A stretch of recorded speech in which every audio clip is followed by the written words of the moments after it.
جان لو سمندر میں اکیلا پھنسا ہوا شخص اللہ کے رحم کا اس شخص سے زیادہ محتاج نہیں ہے جو اپنے گھر والوں کے ساتھ ہے اور مال و دولت میں گھرا ہوا ہے۔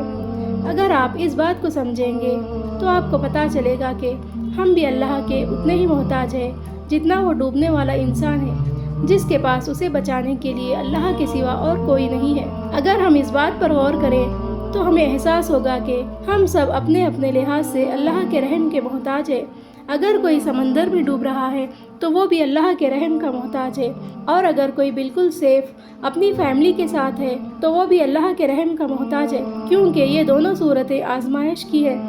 جو ڈوب رہا ہے اس کی یہ آزمائش ہے کہ وہ اللہ پہ کتنا توکل رکھتا ہے اور اللہ پہ کب تک امید رکھ کر جینے کی کوشش کرتا ہے، جبکہ دوسری طرف وہ انسان جو بالکل محفوظ ہے اور مال و دولت اور بہترین رشتوں میں گھرا ہوا ہے، اس کی یہ آزمائش ہے کہ وہ اللہ کی دی گئی نعمتوں پر کتنا شکر کرتا ہے اور ان نعمتوں کی آڑ میں کہیں اللہ کو تو نہیں بھلا دیتا۔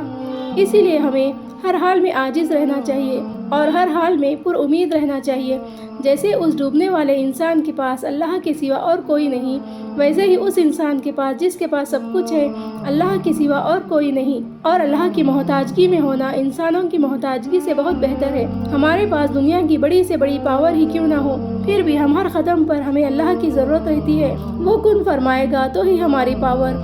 ہمارے کسی کام آ سکے گی، ورنہ تو سب بیکار ہے، سب بے فائدہ ہے۔ جتنے بھی اس دنیا میں پاورفل لوگ آئے جنہوں نے اللہ کی نافرمانی کی، وہ غرق ہو گئے، وہ تباہ ہو گئے، کیونکہ انہیں لگا تھا کہ ان کے پاس اتنی طاقت ہے کہ انہیں خدا کی ضرورت نہیں ہے، اور بس پھر اللہ نے انہیں ایسی مار ماری کہ کوئی بھی چیز انہیں بچانے کے لیے ان کے کام نہ آ سکی۔ جب ہم باغی ہو جاتے ہیں اور یہ سوچنے لگتے ہیں کہ اب تو ہم آزاد ہیں، اب ہم اپنے نفس کو فالو کرتے ہوئے جو چاہیں کریں، تب ہماری مہلت کا وقت شروع ہو جاتا ہے، اور پھر غلط راستے ہمیں ان حدوں کے پار لے جاتے ہیں جہاں اللہ کی پکڑ ہمارا انتظار کر رہی ہوتی ہے۔ بس پھر ہمیں کس لیا جاتا ہے، جیسے اس رسی کو کستے ہیں جو ڈھیلی ہو گئی ہو، اور تیر کی طرح سیدھا کر دیا جاتا ہے، اتنا سیدھا کہ ہم ٹوٹ جاتے ہیں، ٹوٹ کر بکھر جاتے ہیں۔ تو کیا یہ بہتر نہیں ہے کہ ہم پہلے ہی سدھر جائیں اور اللہ کے جلال کو اپنے غلط فیصلوں کے ساتھ چیلنج کرنا چھوڑ دیں؟ عقل مند تو وہی ہوتا ہے جو اپنی جڑیں نہیں بھولتا، اور ہماری جڑ کیا ہے